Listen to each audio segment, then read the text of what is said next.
혹시 여러분 가운데는 대신의 은혜를 경험해 보신 분들이 계십니까? 가만히 생각해 보면 우리 모두가 대신의 은혜를 받고 여기까지 왔습니다. 그런 은혜를 많이 누리고 여기까지 오게 된 것 같습니다. 가깝게는 우리를 대신해서 우리 부모님들이 해주신 것이 참 많습니다. 제가 돌아봐도 제가 먹었고, 제가 어지럽혔고, 제가 만들었던 문제들을 우리 부모님께서 얼마나 기꺼이 대신해 주셨는지 모릅니다. 제가 더럽힌 옷을 빨아주시고, 제가 먹었던 음식을 치워주시고, 제가 저지른 일들에 대해서 비난을 당해 주셨습니다. 심지어는 나를 위해서, 저를 위해서 또 대신 기도도 참 많이 해주셨습니다. 우리가 대신의 은혜 없이 성장하는 사람은 단 한 명도 없을 것입니다. 영적으로도 우리는 대신의 은혜를 항상 입고 살아가고 있습니다. 예수님께서는 우리의 죄를 대신해서 죽으셨습니다. 지금도 우리를 대신하여 친히 기도하고 계십니다. 그래서 베드로는 우리가 그로 말미암아 나음을 얻었다라고 말하고 있습니다. 베드로전서 2장 24절에는 이런 말씀이 있습니다. 친히 나무에 달려 그 몸으로 우리의 죄를 담당하셨으니 이는 우리로 죄에 대하여 죽고 의에 대하여 살게 하려 하심이라. 그가 채찍에 맞음으로 너희는 나음을 얻었나니. 이사야의 말씀에 있는 말씀을 인용해서 쓴 말씀이지만 이 대신이라는, 바로 예수님께서 우리를 대신하여 고통을 당하시고 우리를 위하여 죽으심으로 우리로 의에 대해서 살게 하려 하셨다는 말씀을 우리에게 알려주고 있습니다. 성경은 그래서 하나님의 역사하시는 여러 가지 방식 중에서 대신이라는 것을 우리에게 제시해 주고 있습니다. 오늘 말씀도 그러한 중요한 대신의 은혜의 물결 속에 있는 말씀 중에 하나입니다. 넷째인 유다, 첫째도 아닙니다. 넷째인 유다가 베냐민을 대신해서 내가 잡혀 있겠다, 내가 종이 되겠다라는 그 말은 희생과 그리고 그 희생으로 말미암아 구원의 역사가 같이 일어나는 굉장히 귀한 성경의 사건입니다. 그 가운데 오늘 본문 말씀은 요셉의 그 모든 일들, 이 형제들과 요셉의 사이에서 가장 극적인 화해의 장면이 나오기 바로 직전의 말씀입니다. 그 구원의 가능성을 제시한 것, 제공한 것이 바로 이 유다가 한 말이죠. 내가 베냐민을 대신해서 너의 종이 되겠다라고 했던 그 말 한마디가 요셉으로 하여금 감정이 북받쳐 오르게 하고 그가 요셉임을 밝히게 하고 형제들과 화해로 나아가게 하는 굉장히 중요한 한 순간이 되는 것을 보게 됩니다. 여러분, 요셉의 이 사건을 우리가 가만히 보면은 요셉이 굉장히 중요한 인물임은 분명합니다. 그리고 요셉이 한 일이 많습니다. 요셉이 귀한 사람입니다. 그러나 성경은 요셉이 혼자서 북치고 장구치고 다 했다라고 하지 않습니다. 이 역할에, 이 일에는 이 베냐민을 위해서 희생하기를 원했던 유다가 있습니다. 유다가 없이는 요셉이 그렇게 할 수 없었다라는 거죠. 유다가 있었기 때문에 요셉의 마음이 더 심하게 움직이기 시작했고, 어떤 방향으로 갈지 알지 못했던 그 사건이 이렇게 귀한 방향으로 틀어지는 것을 보게 됩니다. 하나님의 역사는 요셉만을 필요로 하지 않습니다. 위대한 사람, 훌륭한 사람, 멋진 사람, 이렇게 본이 되는 사람만이 아니라 이렇게 뒤에서 보이지 않게 희생하는 누군가가 있었기 때문에 하나님의 구원의 역사가 지금도 이루어지고 있다라는 거죠. 여러분, 교회 예배가 앞에서 보이는 사람들로만 인해서 이루어지겠습니까? 그렇지 않습니다. 보이지 않는 수많은 주님의 종들이 있고 그분들이 희생하고 우리를 대신해서 수고함으로 우리가 이렇게 구원의 예배를 드리게 되는 것과 마찬가지입니다. 여러분 아시다시피 형들은 원래 요셉을 죽이려고 했습니다. 참 무서운 세상이에요. 좀 마음에 안 든다고 죽이려고 했던 거죠. 그래서 죽이려고 했지만 마음을 바꾸어서 요셉을 애굽으로 팔아 넘겼습니다. 근데 요셉이 그 애굽에 가서도 믿음을 너무 잘 지켰어요. 거기서 하나님을 믿고 경외하면서 언약의 백성으로서 온전한 삶을 살았습니다.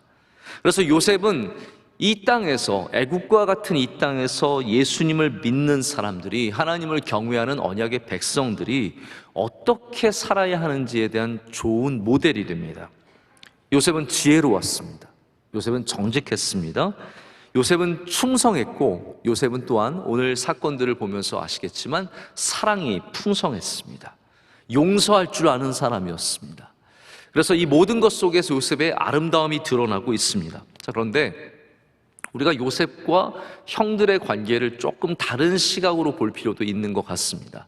저는 이제 주로 아무래도 말씀을 보게 되고 말씀을 설명하는 그런 책들을 봐도 대부분 우리 개신교, 프로테스탄트 책들을 많이 보게 되는데 어떤 랍비가 유대인의 시각으로 이 형제들과 요셉을 풀어낸 이야기가 있습니다. 제가 그걸 잠깐 이렇게 읽으면서 굉장히 많은 도전을 받았어요.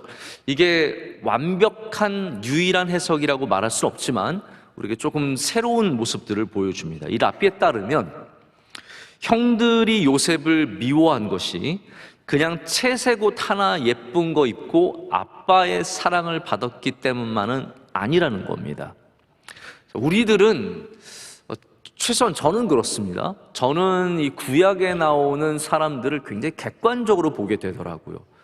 솔로몬을 봐도 그렇고 야곱을 봐도 그렇고 요셉의 형제들을 봐도 그렇고 좀 부족한 것들이 있고 잘못된 부분들이 보여요. 그런데 유대인들은 좀 다르게 봅니다. 유대인들은 이렇게 나오는 믿음의 사람들을 굉장히 좋게 봅니다. 왜냐하면 자신들의 조상들이기 때문에. 특별히 야곱의 12 아들은 그 이스라엘의 지파를 이루는 굉장히 중요한 사람들이잖아요. 그래서 솔로몬도 나쁘게 별로 얘기하지 않지만 야곱의 아들들을 별로 나쁘게 얘기하지 않습니다. 그래서 이 야곱의 아들들을 거룩하고 온전한 하나님의 백성으로 보는데 그렇기 때문에 그냥 미워서 죽이려고 했던 건 아니라는 거죠. 그럼 왜 죽이려고 했느냐? 그 안에는 요셉의 꿈이라는 문제가 있습니다. 우리가 아는 요셉의 꿈은 여러분 아시겠지만 뭐 해와 달이 절하고 다 그런 거 아니겠습니까? 이런 모든 것 가운데 그 꿈이 상징하는 바가 단순히 요셉이 뭐 1등 최고가 된다, 나중에 총리가 된다는 것보다 더 중요한 것은 요셉이 갖고 있는 꿈이 보여주는 것은 요셉은 이 믿음을 가진 하나님의 백성으로 세상에 나가서 그 믿음으로 살기를 원했던 사람의 상징이라는 거예요. 그러나 야곱의 다른 아들들은 어떠한 사람들이었냐면 이들은 목동들이었습니다. 이들은 그냥 조용히 세상과 떨어져서 그냥 우리끼리 이렇게 그냥 믿음 생활하면서 하나님을 경외하기를 원했던 사람들이었다는 거죠. 그래서 야곱의 다른 아들들과 요셉이 대립한 것은 그냥 요셉이 채색 옷 입고 이렇게 뭐 잘난 척해서가 아니라 요셉이 갖고 있는 그 믿음의 방향이 달랐기 때문에 형제들은 그것을 받아들일 수 없었고 그래서 나중에 팔아 넘길 때도 그러면 네가 한번 애굽에 가서 얼마나 잘하나 보자가 되었다는 거죠. 그런데 하나님께서는 결과적으로는 요셉의 손을 들어주셨다라는 것이 이 랍비가 제시하는 그 유대인들이 보는 시각입니다. 굉장히 참고할 만한, 생각해 볼 만한 그런 시각이라고 할 수 있습니다. 다시 오늘 본문으로 돌아가면 요셉이 애굽의 총리가 되었을 때 그가 바로의 꿈을 해석해 줬지 않습니까? 흉년이 다가온 걸 알았죠. 준비하고 있었는데 그 곡식을 얻고자 바로 야곱의 아들들, 자기를 팔아넘겼던 그 아들들이 애굽까지 내려오게 된 겁니다. 여러분, 낯선 땅으로 양식을 얻으러 가는 이 형제들의 마음이 어떠했을까요? 아마 기대 반도 있었겠지만 걱정도 굉장히 컸을 것 같습니다. 그런 사람들이 가서 총리를 만났는데, 총리가 요셉이죠. 전혀 모르는 상태에서 만났는데 만나자마자 총리는 이 사람들을 바로 정탐꾼으로 몰아세웁니다. 정탐꾼으로 몰아세우기 때문에 아무리 변명을 해도 되지 않죠. 그러자 가족 얘기를 하다가 막내 동생이 있다는 사실을 얘기하자. 그러면 너희가 가서 막내 동생을 데리고 오면 내가 아닌 것으로 알겠다라고 얘기를 하죠. 그래서 시므온이라고 하는 형을 놓고 모든 형제들은 돌아갑니다. 그때 돌아가서 보니까 그들이 원하지도 않았는데 양식과 좋은 것들을 아주 많이 싸서 보내준 거예요. 그래서 집에 갔더니 이제 베냐민 얘기를 아버지한테 한 겁니다. 베냐민을 우리가 데려가야 이 누명을 벗을 수 있습니다. 꼭 데려가야 합니다. 라고 했더니 야곱은 큰일이 난 거죠. 도저히 베냐민까지 보낼 수가 없게 되는 겁니다. 자, 그래서 그 다음에 다시 양식이 떨어지자 정말로 이제 다시 애굽으로 가야 하는데 요셉의 형제들은 어쩔 수 없이 아버지 야곱을 설득해서 베냐민을 데리고 갑니다.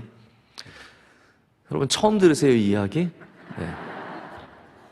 굉장히 이렇게 집중해서 들으셔서 혹시 여러분 처음 들으시는 건가 이제 제가 생각을 해보게 되는데요. 아니기를 바라고요. 네. 이제 그래서 가서 이제 좋은 양식을 얻어서 다시 올라가고자 하는데 요셉이 굉장히 환대해 줬지 않습니까? 돌아가는 길에 이제 가서 갑자기 돌아가는 사람들을 요셉의 하인들이 와서 잡게 되죠. 그래서 너희가 은잔을 훔쳐갔다는 거예요. 아무도 안 가져갔는데 뒤지다 보니까 어디에서 나왔습니까? 퀴즈 나갑니다. 베냐민에서 나온 거죠. 베냐민에서 나오자 모두가 절망하게 된 겁니다. 야, 큰일 났다. 이제는 끝났다. 안 그래도 정탐꾼이라고 누명을 받았는데 이제는 우리가 도둑까지 되어가지고 큰일 났다라고 해서 다 궁정으로 돌아가게 됩니다. 근데 요셉이 여기서 굉장히 의외의 제안을 합니다. 너희 다 돌아가라. 그런데 은잔을 훔쳐간 베냐민만 남겨놓고 다 돌아가라. 형들은 꼴보기 싫으니까 가세요. 나는 그냥 동생 좋아하는 베냐민이랑 여기서 살래요. 여러분 요셉의 의도가 어떤 것인지 우린 분명하게 알 수 없습니다. 44장까지 요셉이 정말로 화해를 하려고 했든지 정말 나중에는 다 드러내고 용서하려고 했는지 우린 전혀 알 수 없는 상태입니다. 그 가운데 오늘 아무런 역할을 하지 않고 아무 말도 하지 않던 유다가 나와서 오늘 연설을 하게 됩니다. 유다는 내가 이 아이 베냐민을 대신해서 애굽의 총리, 요셉인 거 모르는 겁니다. 전혀 모르는 애굽의 총리 당신을 위해서 당신의 노예가 되겠습니다 라고 말하고 있습니다. 대신 이 아이를 제발 아버지에게 보내달라고 간청하고 있죠. 여러분 근데 44장에 우리가 사실 이 본문을 다 읽으면 참 좋은데요, 18절부터 오늘 우리가 읽은 마지막 절까지 44장의 내용의 절반 이상은 유다가 바로 요셉에게 하는 말로 채워져 있습니다. 다시 말하자면 창세기에 별로 긴 말들이 나오지 않습니다. 여러분 창세기는 지금 급해요. 얼마나 급한지 모릅니다. 이야기들을 많이 다뤄야 되고 수많은 이야기가 있는데 이렇게 반장을 차지할 정도로 유다의 이야기가 길게 나온다는 것은 이 장면이 굉장히 중요하기 때문입니다. 그래서 창세기 저자는 우리에게 이 장면에 담겨져 있는 무엇인가를 얻기를 원하는 거죠. 여러분 여기에 무슨 이야기가 담겨져 있습니까? 44장의 절반에 해당하는 유다의 말을 전부는 여러분 보시면 아시겠지만 아버지 야곱을 향한 마음이에요. 이게 전혀 의외의 상황입니다. 아버지 야곱이 이 베냐민이 돌아오지 않으면 갖게 될 그 슬픔과 애통함과 수월로 내려감과 그 견딜 수 없는 그것들을 유다가 말하면서 아버지 야곱 때문에 베냐민을 위해서 자기가 남겠노라고 말을 하는 겁니다. 여러분 성경이 우리가 알기를 원하는 것은 유다가 아버지의 마음을 알았다라는 거죠. 아버지의 마음을 헤아렸다는 겁니다. 그 아픔을, 그 슬픔을, 그 기쁨을 유다가 알았다라고 성경은 알려주고 있습니다. 베냐민이 불쌍합니다. 그런데 유다는 그냥 단순히 베냐민이 불쌍하니까 내가 대신 있겠다라고 말한 것이 절대로 아닙니다. 전혀 아닙니다. 어떠한 성경에도 그러한 이야기는 나오지 않습니다. 베냐민이 불쌍하니까 제가 남을게요. 아닙니다. 아버지가 안 돼서 제가 남겠습니다. 자, 우리가 37장으로 다시 좀 돌아가면 굉장히 비슷한 장면이 나옵니다. 자, 이것도 여러분 이미 다 알고 계신 이야기예요. 근데 37장에 나오는 유다와 44장에 나오는 유다가 거의 똑같은 모습을 보여주는데 그 이유는 굉장히 다르다는 것을 성경은 우리에게 보여주고 있습니다. 37장에는 어떤 내용이 나오냐 하면요, 우리가 잘 아는 바로 요셉이 애굽으로 팔려가는 이야기가 나옵니다. 처음에 형제들이 요셉이 다가왔을 때 얘 죽여버리자 라는 얘기가 나오고 감정이 격해져서 그를 죽이길 원했지만 르우벤이 그것을 반대합니다. 안 된다, 그것은 절대로 안 된다 라고 해서 죽일 수 없으니 구덩이에 넣자 라고 해서 물이 없는 구덩이에 넣는데, 르우벤의 마음은 뭐였냐면 여기 넣었다가 내가 좀 이따 와서 얘를 데려가서 아버지한테 돌려주겠다는 마음이었어요. 굉장히 훌륭한 사람이죠. 그런데 르우벤이 잠시 떠나 있는 사이에 형제들에게 또 분분한 의견이 있었습니다. 얘를 죽이자, 살리자. 그럴 때 유다가 나섰죠. 넷째 유다가 나서서 어떻게 얘를 죽일 수 있느냐, 마침 잘 됐다, 저 미디안 상인들이 지나가는데 우리 이 요셉을 상인에게 팔아서 애굽으로 그냥 넘겨버리자 라가 된 겁니다. 근데 여기 이제 유다가 요셉을 죽이지 않고 미디안 상인에게 팔아 넘길 때는 유다의 마음은 어떠했냐면요, 동생을 불쌍히 여기는 마음, 그리고 그 안에 있는 착한 심성. 유다는 굉장히 착한 사람이에요. 심성이 좋은 사람이에요. 그런데 무슨 차이점이 있냐면 요셉을 살려준 이유가 자기가 불쌍히 여겼기 때문이지 아버지를 생각해서는 아니었다는 거예요. 아버지의 마음에 대해서는 그때 유다는 전혀 관심이 없었습니다. 아버지가 요셉을 잃어버리면 얼마나 슬퍼하실지, 얼마나 아파하실지, 그러한 아버지에 대한 마음은 전혀 모르고 오직 착한 마음으로 요셉을 살려준 거예요. 자, 그런데 이번에는 베냐민을 살려주게 되는 겁니다. 베냐민 대신에 내가 남겠다라고 하죠. 그러면 이번에는 그냥 착한 심성으로 했느냐? 물론 유다는 여전히 착한 사람이에요. 여전히 좋은 사람입니다. 하지만 성경은 그 유다의 결정 속에는 바로 아버지의 마음을 헤아리는, 아버지를 아는 마음이 있었다라는 것을 보여주고 있습니다. 여러분, 이 시간이 흐른 다음에 유다가 나이가 들면서 성숙해지면서 그가 갖게 된 마음이 무엇이라고 성경은 말합니까? 바로 아버지의 마음을 알게 되는 것. 영적인 성숙함이라는 것이 여러분 무엇일까요? 하나님의 마음을 알게 되는 것. 우리의 성숙함이라는 것은 금방 이루어지지 않습니다. 많은 훈련과 많은 고난과 많은 환난과 시간이 다 필요한 것들이죠. 그러나 그 성숙함이 이루어지게 되면 우리는 그냥 내 착한 마음으로 사는 것이 아니라 하나님 아버지의 마음을 아는 것으로 살게 된다는 것이죠. 이 대신의 은혜는 그냥 갑자기 툭 나온 게 아닙니다. 바로 유다의 영적인 성숙함, 아버지의 마음을 아는 그 성숙함이 대신의 은혜를 베풀게 했습니다. 우리가 영적으로 성숙한다면 우리는 하나님의 사랑을 알게 됩니다. 하나님의 사랑이 무엇인지, 하나님의 인내가 무엇인지, 하나님의 우리를 향하신 마음이 무엇인지, 토기장이의 마음이 무엇인지 헤아려 보게 된다라는 거죠. 그리고 그러한 사람들이, 그런 성숙해진 사람들이 바로 대신의 은혜를 베풀 수 있는 용기를 갖게 되고 결심을 하게 됩니다.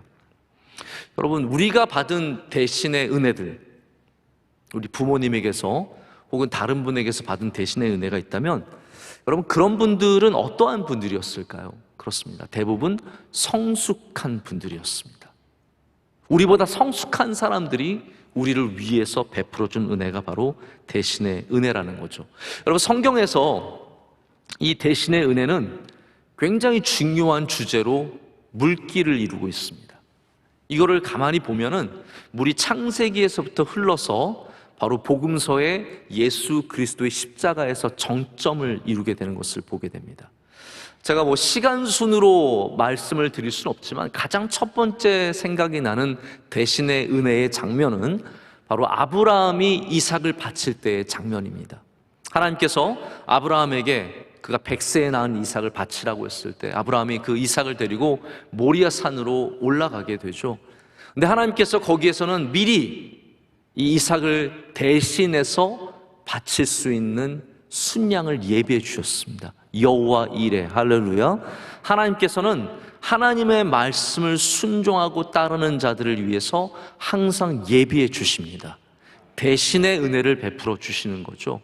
그래서 그 말씀을 붙잡고 간 아브라함은 거기서 하나님의 은혜를 만나게 됩니다. 그것이 바로 대신의 은혜의 시작입니다.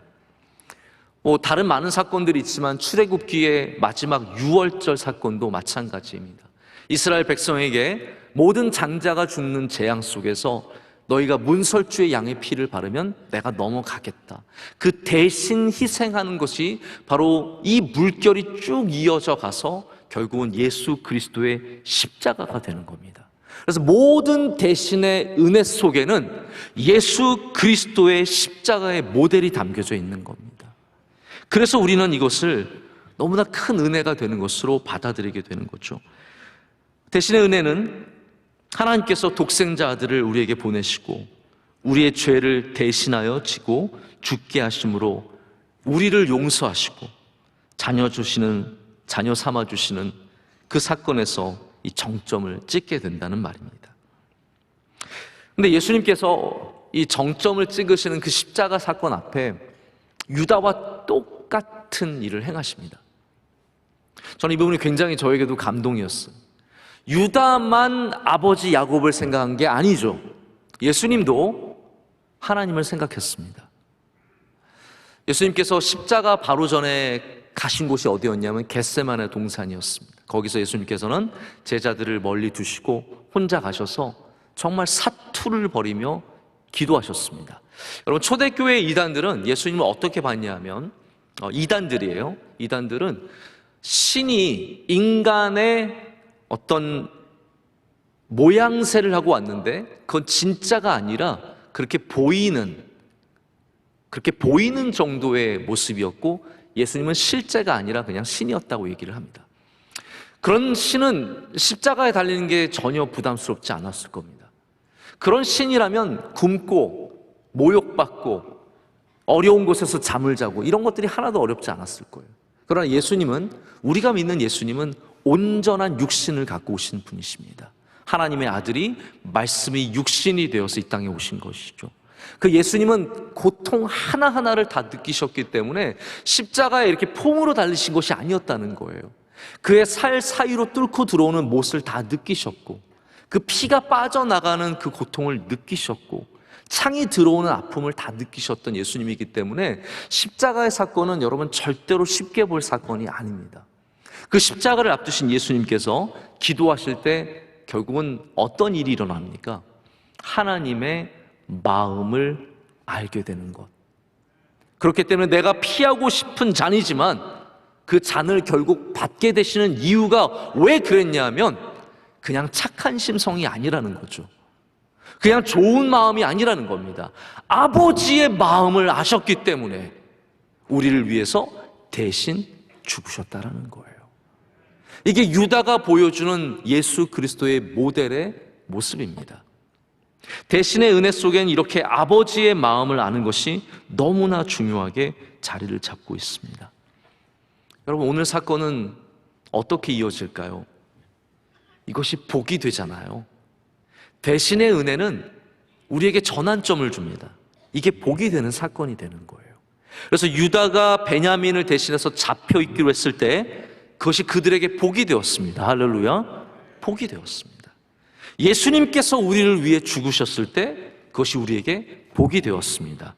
그렇다면 우리가 대신의 은혜를 짊어진다면 그것이 복이 된다라는 거죠.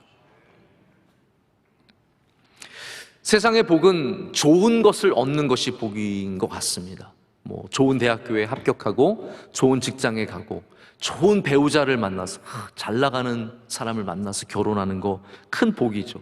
좋은 아파트, 비싼 아파트, 넓은 아파트 이사가는 것도 복입니다. 하지만 하나님이 주시는 참된 복은 그냥 단순히 좋은 것을 받는 것으로 끝나지 않고 이렇게 희생하고 나를 낮추고 하나님의 마음을 아는 바로 그 은혜에서 시작되는 것을 보게 됩니다. 여러분, 그래서 바라기는 좋은 아파트 사시는 것도 참 좋지만 거기서 우리 하나님의 마음을 아는 대신의 은혜를 아는 사람들이 되어야 할 줄로 믿습니다. 그럴 때 정말로 복된 가정이 되는 것이죠.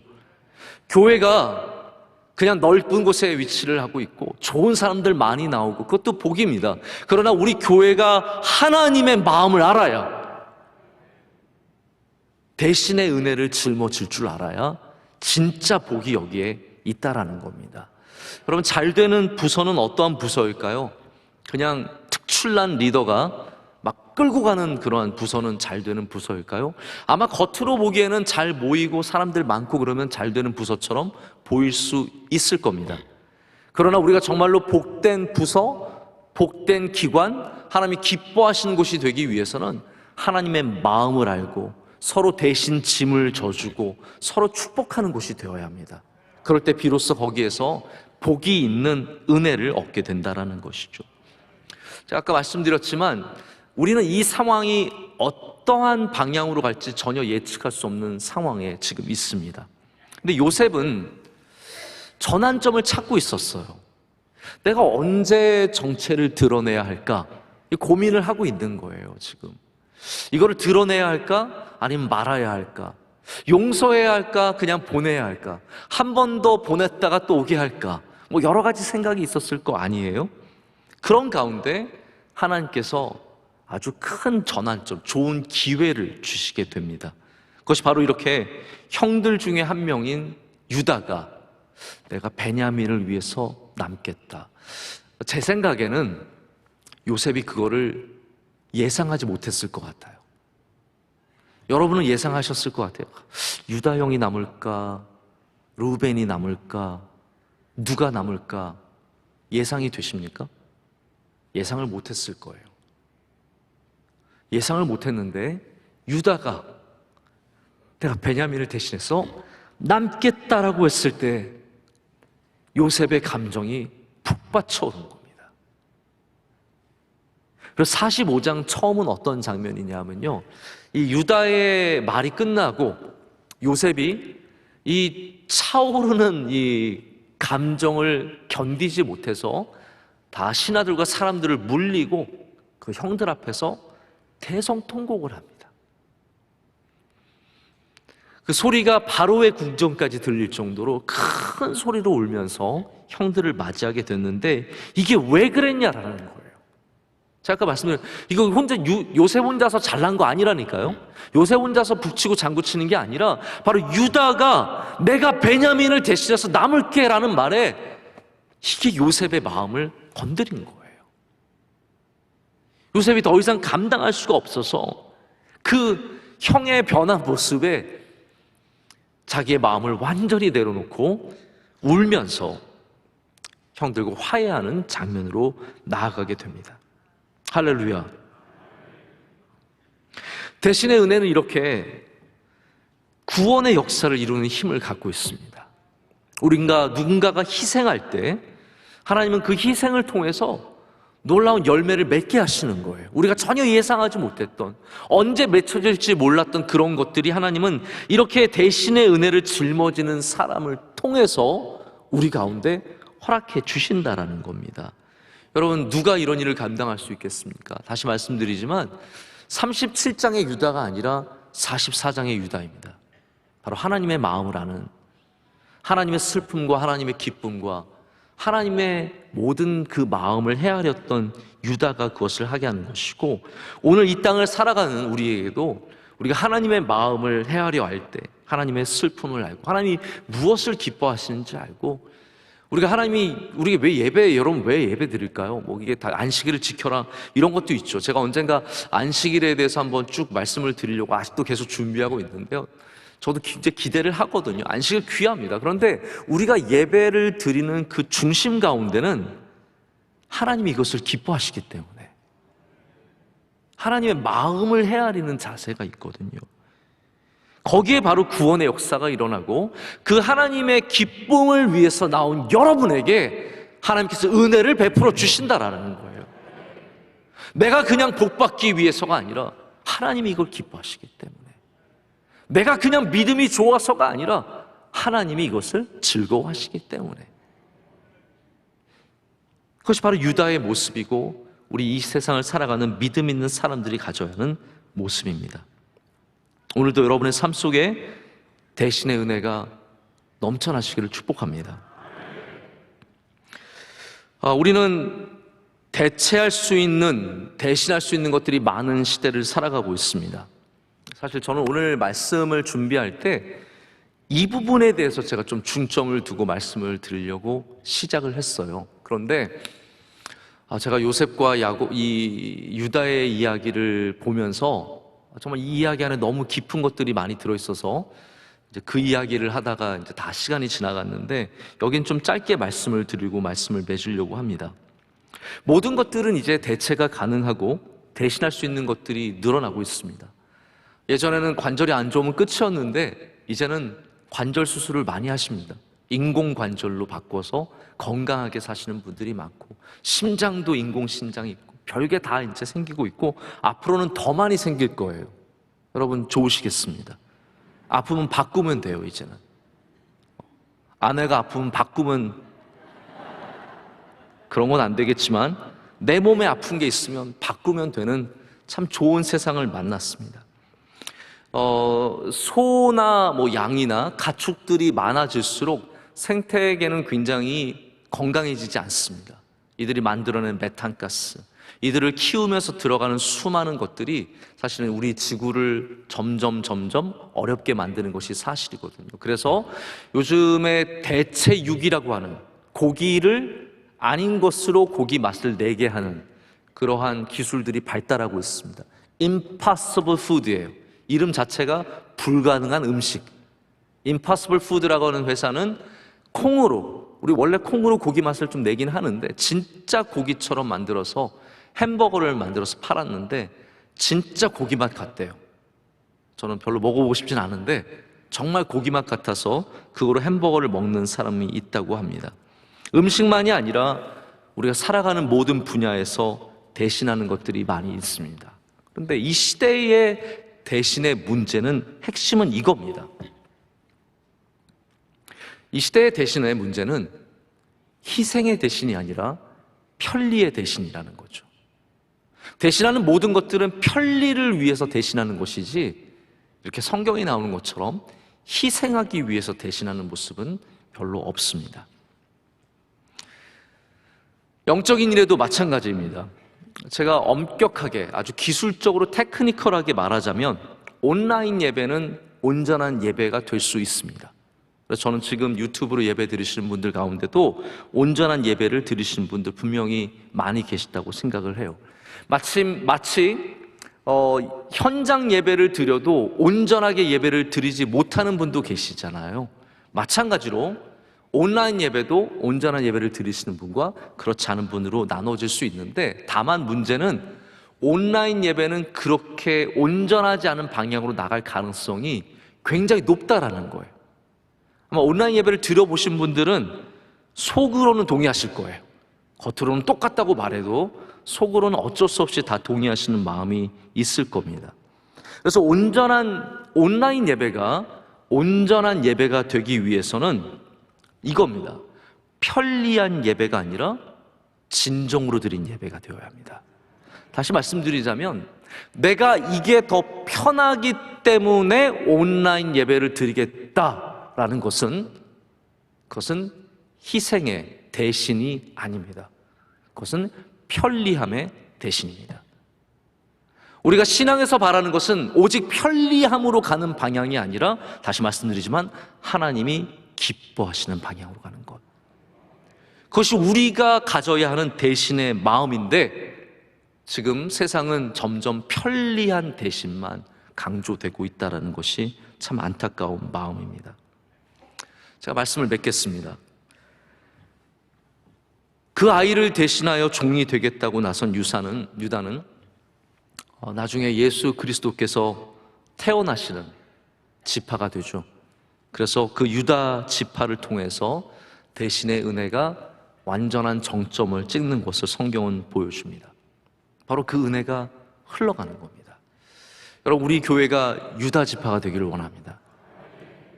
여러분들이 유다 지파가 되셔서 유다처럼 대신 남을 수 있는 하나님 아버지의 마음을 아는 사람들이 되시기를 축복합니다. 예수님께서 마태복음에서 수고하고 무거운 짐진 자들아 다 내게로 오라 내가 너에게 쉼을 주리라 라고 말씀하셨습니다. 할렐루야. 여러분, 여기에는 어떠한 대신이 있을까요? 우리가 하나님께, 주님께, 예수님께 수고하고 무거운 것을 가져다 드리면 주님은 우리에게 쉼을 주시겠다는 겁니다. 대신은 그렇기 때문에 하나님의 마음을 아는 희생의 대신도 있지만 이렇게 우리에게 좋은 것을 주시는 대신도 있다라는 것을 성경은 보여주고 있습니다. 제가 참 좋아하는 말씀인데 이사야의 말씀이죠. 우리 시온에서 슬픈 자들에게 제 대신 화관을 씌워주겠다라고 말씀하시고, 근심하는 자에게 기름의 기쁨을 주시겠다, 대신 주시겠다라고 말하고, 슬퍼하는 자들에게 대신 찬송의 옷을 주시겠다라고 말씀하십니다. 할렐루야. 여러분, 이것이 바로 대신의 은혜입니다. 우리 성도들은 주님 앞에 나올 때마다 슬픔 대신 화관을, 할렐루야, 근심 대신 기름을, 슬픔 대신 찬송을 얻게 되는 은혜를 누리게 될 줄로 믿습니다.